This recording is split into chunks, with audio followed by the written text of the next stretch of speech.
Sriram finance തട്ടിപ്പ് കൊച്ചിയിലുമുണ്ടായി. സുഹൃത്തിന് ജാമ്യം നിന്ന് ഇടപ്പള്ളി സ്വദേശിയുടെ പേരിൽ വ്യാജ വായ്പ.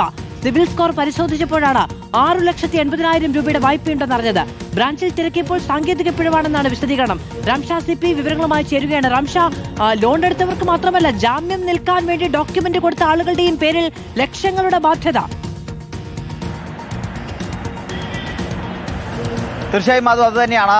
സുഹൃത്തിന് ജാമ്യം നിന്നിട്ടാണ് ഈ തന്റെ ആധാർ കാർഡ് ഉൾപ്പെടെയുള്ള രേഖകൾ ഈ എടപ്പള്ളി സ്വദേശിയായ യുവാവ് ഈ ശ്രീറാം ഫിനാൻസിൽ സമർപ്പിച്ചത്. അതായത് സുഹൃത്തിന്റെ ലോണിന് വേണ്ടി ഒരു ജാമ്യം നിന്നതാണ്. 2,80,000 രൂപയുടെ ഒരു ലോൺ ആയിരുന്നു, അതിന് ജാമ്യം നിന്നു. പക്ഷെ ആ ലോൺ പിന്നീട് ക്ലോസ് ചെയ്യുകയും ചെയ്തതാണ്. പക്ഷേ ഇപ്പോഴും ഈ പറയുന്ന യുവാവിന്റെ സിബിൽ സ്കോർ പരിശോധിക്കുമ്പോൾ അതിൽ 2,80,000 രൂപയും കാണുന്നുണ്ട് എന്ന് മാത്രമല്ല, മറ്റൊരു 6,80,000 രൂപയുടെ ഒരു ബാധ്യത കൂടി ഇയാളുടെ പേരിൽ കാണുന്നു എന്നതാണ് ഇതിൽ ഏറ്റവും പ്രധാനപ്പെട്ട ഒരു കാര്യം. അതായത് ഇയാൾ പോലും അറിയാതെ ഇയാളുടെ പേരിൽ ഒരു വായ്പ എടുത്തിരിക്കുന്നു എന്നതാണ്. ബാങ്കിൽ തിരക്കുമ്പോൾ ബാങ്കിലെ ജീവനക്കാർ പറയുന്നത് അതൊരു സാങ്കേതിക പിഴവാണ് എന്നതാണ്. പക്ഷേ അങ്ങനെ വരാൻ ഒരു തരവുമില്ല എന്നതാണ് ഇതിലെ ഏറ്റവും പ്രധാനപ്പെട്ട ഒരു കാര്യം. കാരണം ഇപ്പോൾ ഈ ലോണിന്റെ സ്റ്റാറ്റസ് പരിശോധിക്കുമ്പോൾ 6,80,000 രൂപ ഉണ്ടായിരുന്ന വായ്പ 6,28,473 രൂപയായി കുറഞ്ഞിട്ടുണ്ട്. അതായത് കറണ്ട് ബാലൻസ് ഈ 6,28,000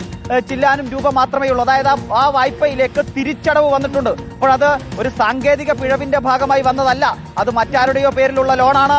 അത് ഇയാളുടെ പേരിൽ മറ്റാർക്കോ വേണ്ടി പണം കൈപ്പറ്റിയ ലോണാണ്, അത് ഇയാളുടെ പേരിലാണ് എന്നത് മാത്രമേ ഉള്ളൂ. പക്ഷേ ഈ ലോണുമായി ബന്ധപ്പെട്ട് ഒരിക്കൽ പോലും ഈ യുവാവിനെ ഈ ഓഫീസിൽ നിന്ന്, ബാങ്കിന്റെ ബ്രാഞ്ചിൽ നിന്ന് വിളിച്ചിട്ടില്ല.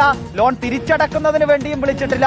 ഇയാൾ മറ്റൊരു ലോണിന്, അതായത് ഇയാൾ സ്വന്തമായി ഒരു മൊബൈൽ ഫോൺ വാങ്ങുന്നതിന് വേണ്ടി EMI ഇടുന്നതിന് വേണ്ടി നോക്കുമ്പോഴാണ് ഇത്തരത്തിൽ 6,80,000 രൂപയുടെ ഒരു ബാധ്യത തന്റെ പേരിലുണ്ട് എന്ന് കാണുന്നത്. അതായത് ഈ യുവാവിന്റെ രേഖകൾ ഉപയോഗിച്ചുകൊണ്ട്, KYC ഡോക്യുമെന്റ് ഒക്കെ പൂർണ്ണമായി ഉപയോഗിച്ചുകൊണ്ട് ഇവർ മറ്റാർക്കോ വേണ്ടി ലോൺ എടുത്തിരിക്കുന്നു എന്നതാണ് ഏറ്റവും പ്രധാനപ്പെട്ട ഒരു കാര്യം.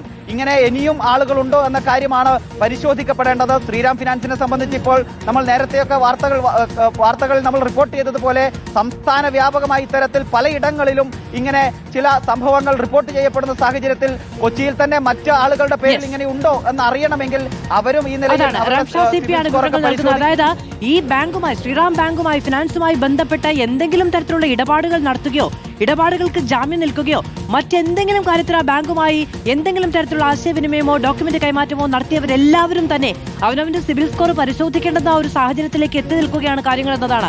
റാംഷ റിപ്പോർട്ട് ചെയ്ത ഈ വാർത്തയിൽ ലോൺ എടുക്കുകയല്ല, ലോൺ എടുത്ത ആളുകൾക്ക് ജാമ്യം നിൽക്കാൻ വേണ്ടി ഡോക്യുമെന്റ് കൊടുക്കുക മാത്രമാണ് ചെയ്തത്. ഇപ്പോൾ 6 ലക്ഷം രൂപയുടെ വായ്പാ ബാധ്യതയുണ്ടായെന്നതാണ്.